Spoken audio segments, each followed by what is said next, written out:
Hello you guys, and welcome back to another video. Today we're going to be talking about 5 things that I've only seen in the Netherlands. So grab a drink, get your popcorn, and let's go down to the first one.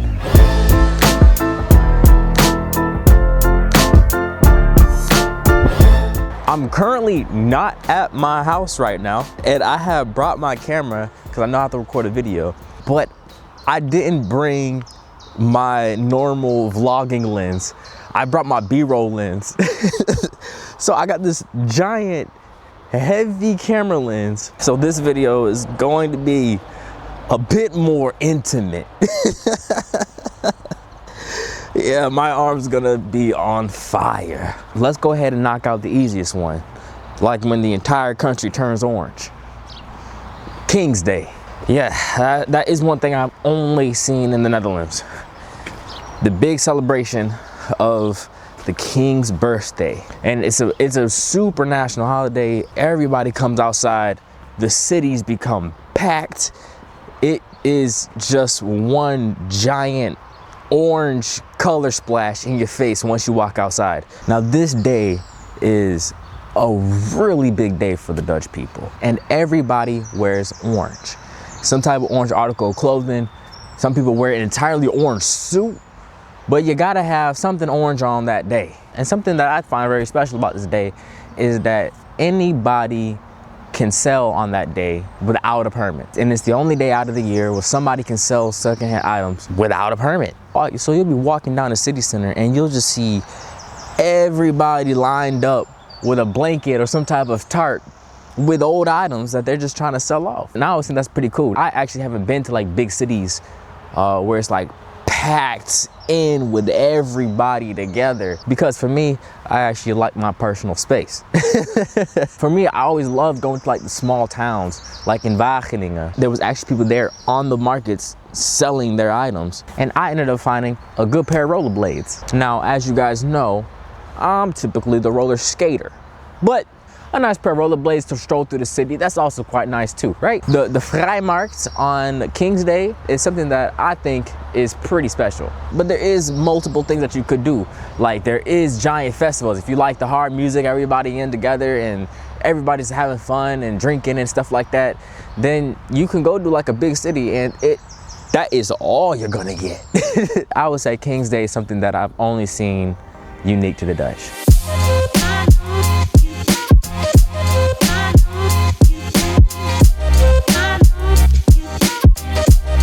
So this one here, I think it could be adjacent to different cultures. I'm not entirely sure. As far as I've seen, like, I've only noticed it with Dutch people. That would have to be greeting folks with 3 kisses. I mean, us as Americans, we don't really go around kissing people on the cheek to greet people, unless it's like, you know, your mima.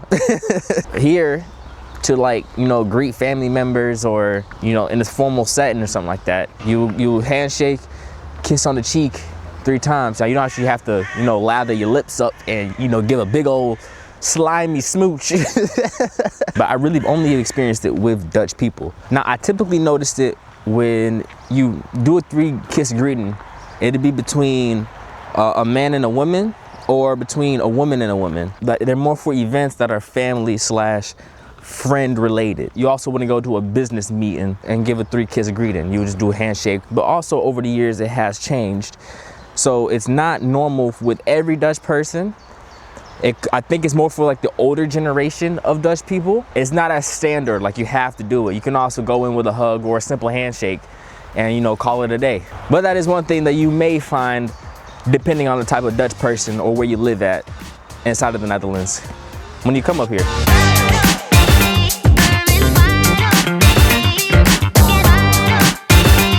Now, I particularly find this one to be pretty interesting. You've probably already heard of it. You probably already know this. If not, then I'll just keep you up to speed. The way the Netherlands is built and geographically placed, a large chunk of it has been placed below sea level. And what ended up happening inside the 1950s was a massive flood, very catastrophic, and it became a historical moment for Dutch culture. Due to this flood, they took water management to a whole new level. They had to become leaders of water management control because of the conditions that they were given. But as time grew on, they decided to stop working against the water and started creating space for it. So they created man-made dikes all across the country to allow the country to flood in areas where they wanted to flood. And they guide that water back into the sea, away from the country. So I have to say, this advanced level of water management is uniquely Dutch. But obviously every country has some type of water management control. But even if you take a look at how it is in the US, we haven't had the conditions to have the need to control sea amount of water. Just a couple years ago, we had a freeze inside of the South and the sewer systems couldn't take it. So we had pipes breaking. In some states, we have water where it's like actually not even drinkable because of the amount of chemicals that's inside of the water. You could take any place in the Netherlands and you can just drink straight from the tap. And for the Americans that are watching, I know you probably come here and you still be scared to drink from the tap. And I was too when I first came here.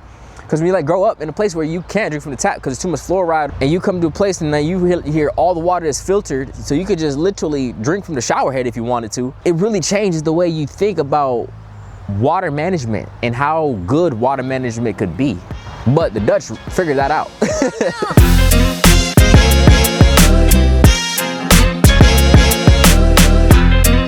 So the next thing that I would say that would be uniquely Dutch would have to be celebrating everybody on their birthday. And so when you come down here, you'll notice that when you tell somebody that it's your mom's birthday or it's your brother's birthday or something like that, people would actually congratulate you.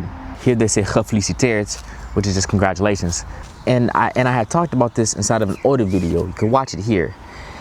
I really like that because who you are today is in large part affected by the people around you, and the people that's most around you is the people in your household. Or even if you had different people inside of your household, you wouldn't be who you are right now. It is also like, you know, sharing thanks to the people that made you who you are.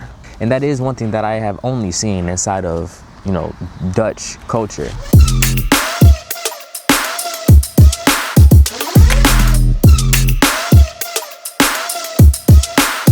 So this next one's actually kind of funny. But hagelslag for breakfast. What? Okay, so for y'all Americans out there that don't know what hagelslag is, it's just chocolate sprinkles. I have seen countless of times of people eating chocolate sprinkles for breakfast. You know, at one hand, it shocks me, but at another, I love chocolate, so I don't complain.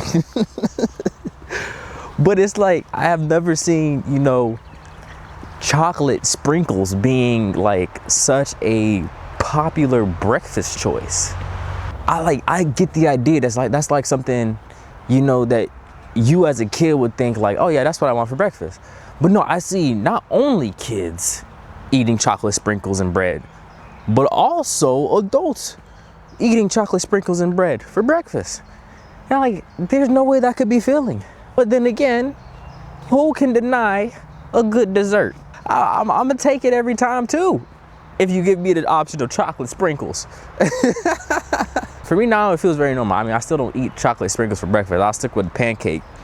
You know, and you know, that's also funny because pancakes is like a dinner snack or like a type of lunch snack, but you know, for us a pancake is breakfast.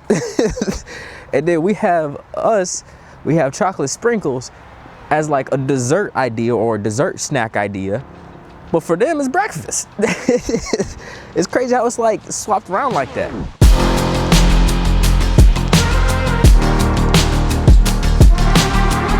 So you guys, that is going to cap off today's video. Thank you guys so much for watching. And if you liked it, please make sure you like the video, share the video, and tell me one thing that is uniquely Dutch that maybe I've missed inside the comment section. If you guys want to support further, you guys can always join the membership programs. As always, you'll get exclusive vlogs and members only live streams. With that being said, thank you guys so much for watching, and I'll see you guys in the next one.